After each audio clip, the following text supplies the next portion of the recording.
कलकत्ता से 400 किलोमीटर दूर नोआखली, आज के बांग्लादेश में पड़ने वाला ये छोटा सा जिला हिंदुओं के सबसे बड़े नरसंहार का स्मारक है। वो शरद पूर्णिमा का दिन था। बंगाली हिंदू इस दिन पारंपरिक रूप से माता लक्ष्मी की पूजा करते हैं।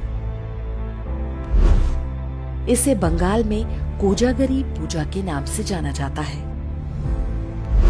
10 अक्टूबर वर्ष 1946, स्थान नोआखली, बंगाल। सूफी दरगाह दायरा शरीफ के खादिम पीर गुलाम सरवर ने 20,000 मुसलमानों को संबोधित करते हुए कहा, अपने खेतों में तुम जो चावल उगाते हो उसे कौन खाता है? हिंदू खाते हैं। हिंदुओं की औरतें सुंदर क्यों होती हैं? क्योंकि उन्हें अच्छा खाना मिलता है। हमारी औरतें बीमार पड़ती हैं तो उन्हें अपने हाथों से कौन टटोलता है? हिंदू डॉक्टर। सामने नाराए तकबीर, अल्लाहू अकबर चिल्लाती हजारों मुसलमानों की भीड़ थी। कसम खाई गई कि नोआखली में हर काफिर और कुफ्र के हर निशान को मिटा दिया जाएगा। बिल्कुल वैसे ही जैसे लगभग 2 महीने पहले कलकत्ता में डायरेक्ट एक्शन डे के नाम से हुआ था। कलकत्ता की ही तरह हाथों में चाकू और गंडासे लिए जिहादी भीड़ ने चुन चुन कर हिंदू पुरुषों को मारना और हिंदू महिलाओं से बलात्कार शुरू कर दिया। हिंदुओं की दुकानों और मकानों में आग लगाया जाने लगा।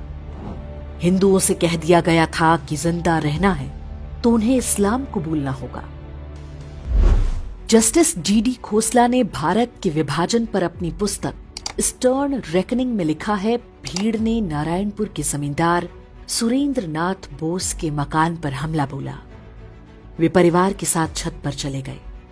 दंगाइयों ने घर में आग लगा दी। घर जलने लगा तो सुरेंद्र बाबू ने छत से छलांग लगा दी। वे दंगाइयों के सामने ही गिरे। उन्मादी मुसलमानों ने उनके शरीर के टुकड़े टुकड़े कर डाले और उनका कटा हुआ सिर पास में ही खड़े पीर गुलाम सरवर को भेंट किया। ऐसा नहीं है कि नोआखली के हिंदुओं ने प्रतिरोध नहीं किया।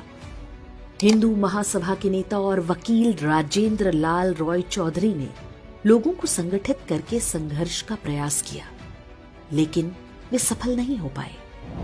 उनके घर को भी जला दिया गया। मजहबी दंगाई राजेंद्र लाल रॉय चौधरी को अपने साथ ले गए। बाद में उनका कटा हुआ सिर सूफी गुलाम सरवर को पेश किया गया। उनकी 2 बेटियों को मौलवियों ने आपस में बांट लिया। कलकत्ता में डायरेक्ट एक्शन डे के विरोध में गोपाल पाठा ने हथियार उठाया था। उनका प्रतिरोध सफल रहा था क्योंकि कलकत्ता में हिंदुओं की जनसंख्या अधिक थी, जबकि नोआखली में हिंदू मात्र 20% थे, जबकि मुसलमान 80% थे। तब जो नोआखली में हुआ वो आज हम कश्मीर से लेकर केरल और कैराना तक में आए दिन देखते हैं। 10 अक्टूबर 1946 को शुरू हुआ ये हिंदू नरसंहार चलता रहा और बाकी देश में किसी को कुछ भी पता नहीं चलने पाया। 15 अक्टूबर को नोआखली नरसंहार की सूचना दिल्ली पहुंची। 17 अक्टूबर को गांधी जी ने प्रतिक्रिया देते हुए कहा, हिंदू महिलाओं को मरने की कला सीखनी होगी। बलात्कारी के सामने झुकने से अच्छा है कि वे अपने हाथों से अपना गला घोंटकर या जीभ दांतों में दबाकर मर जाएं। गांधी के इस असंवेदनशील बयान से पूरे देश में हिंदुओं में कड़ी प्रतिक्रिया हुई। इसलिए अगले दिन उन्होंने प्रार्थना सभा में अपने विचारों को और भी स्पष्ट करते हुए कहा, कल मैंने कहा था कि हिंदू महिलाएं अपना गला घोंटकर या जीभ दांतों से काट कर मर जाएं, लेकिन मुझे बताया गया है कि ऐसा करने से आत्महत्या संभव नहीं है। ऐसे में मैं हिंदू महिलाओं को जहर खाने की सलाह दूंगा। मैंने सुना है कि योग क्रिया से भी आत्महत्या की जा सकती है। मैं पता करूंगा कि ऐसा कैसे किया जा सकता है। नोआखली में हिंदू मारे जा रहे थे। अहिंसा और शांति के पुजारी गांधी जी हिंदू महिलाओं को आत्महत्या करने के नए नए उपाय बता रहे थे। नोआखली और आसपास के क्षेत्रों में जिहादी निर्वस्त्र हिंदू महिलाओं के जुलूस निकाले जा रहे थे, लेकिन गांधी शांति और अहिंसा की अपनी विकृत धारणा का सार्वजनिक प्रदर्शन पूरी निर्लज्जता से करते रहे। 19 अक्टूबर को कलकत्ता के अमृत बाजार पत्रिका में एक समाचार छपा जिसमें नोआखली के विभूति भूषण दास के हवाले से शीर्षक दिया गया, वी ऑल हैव बिकम मुस्लिम। इसमें बताया गया कि नोआखली में अधिकांश हिंदू पुरुषों को काट डाला गया है, महिलाओं और बच्चों को जबरन मुसलमान बना दिया गया, उन्हें गोमांस खिलाया जा रहा है और 5 वक्त नमाज पढ़ने का आदेश दिया गया है। बंगाल के तत्कालीन गवर्नर ने भी अपनी रिपोर्ट में इसकी पुष्टि की। नोआखली में जिन पुरुषों की हत्या की गई, उनकी विधवाओं का निकाह उनके ही पति के हत्यारे के साथ पढ़वाया गया। बूढ़े मौलवियों की गिद्ध दृष्टि छोटी बच्चियों पर थी, जिन्हें वे अपनी हवस का शिकार बना सके। गांधी के कहने पर कांग्रेस के तत्कालीन अध्यक्ष आचार्य कृपलानी और उनकी पत्नी सुचेता कृपलानी नोआखली के दौरे पर गईं। आचार्य कृपलानी ने अपनी पुस्तक Gandhi his life and thoughts में लिखा है कि हमारी मुलाकात बंगाल के मुख्यमंत्री सुहरावर्दी और गवर्नर फ्रेडरिक बरूच से हुई। जब मैंने हिंदू महिलाओं के अपहरण और बलात्कार की बात पूछी तो गवर्नर बरूच ने उत्तर दिया, ये तो होना ही था। हिंदू महिलाएं मुस्लिम महिलाओं की तुलना में अधिक सुंदर होती हैं। मेरा मन किया कि मैं उन्हें वहीं पर पीट दूं, लेकिन मैंने खुद को रोक लिया। सुचेता कृपलानी ने कुछ हिंदू महिलाओं को बचाकर राहत कैंपों तक लाने में सफलता पाई।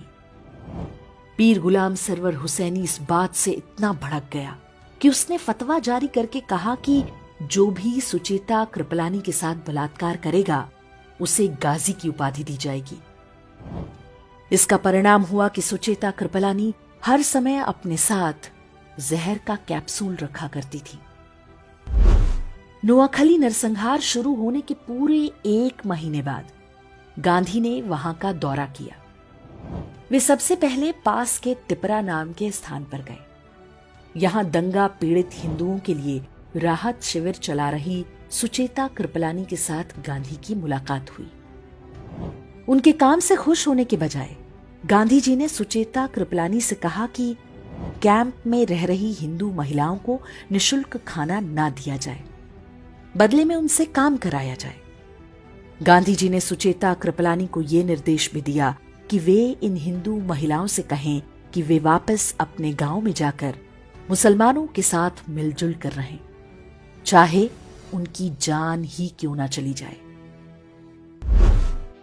नाथूराम गोडसे और उनके मित्र नारायण आप्टे भी तब नोआखली गए थे। वहां पर वे राहत कैंपों में रह रहे हिंदुओं की सेवा करते थे।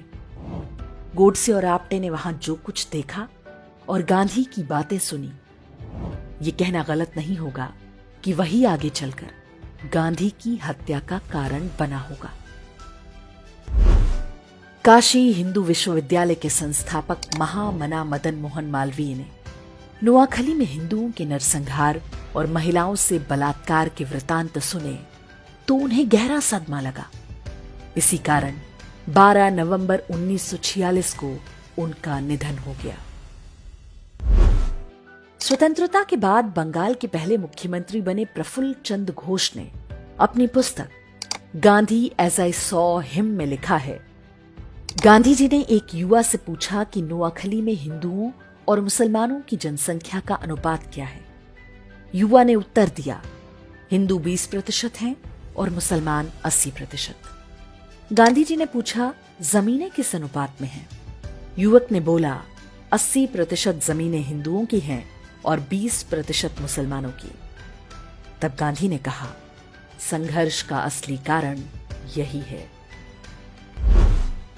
अर्थात जिस व्यक्ति को राष्ट्रपिता बताकर देश पर थोप दिया गया, उसने जिहादियों के हाथों हिंदुओं के नरसंहार को आर्थिक असमानता से जोड़ दिया। जबकि नोआखली में रहने वाले हिंदुओं में बड़ी संख्या अनुसूचित जातियों की भी थी। ये लोग बहुत निर्धन थे।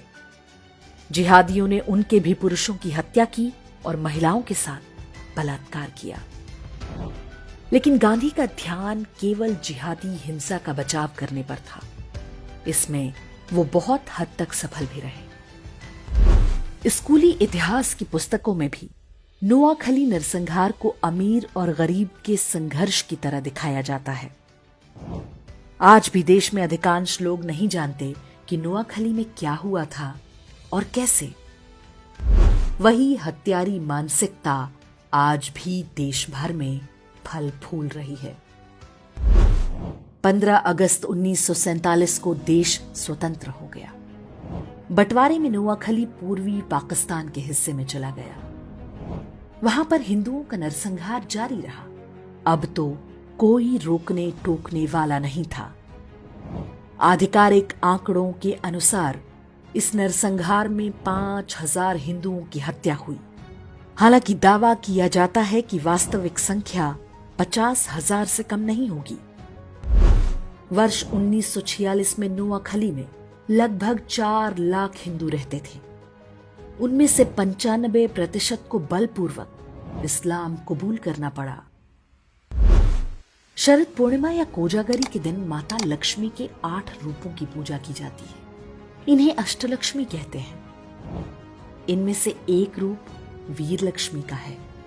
इस रूप में माता धन धान्य के साथ अपने हाथों में चक्र, गदा और धनुष बाण भी धारण करती हैं। ये संदेश है कि धन तभी तक सुरक्षित है जब हाथों में शस्त्र और शास्त्र दोनों हों। शस्त्र केवल पूजने के लिए नहीं, प्रयोग के लिए है। चारों ओर से असुरों से घिरा हिंदू समाज जब तक इस बात को नहीं समझेगा, नोआखली जैसे नरसंहारों के लिए अभिशप्त रहेगा।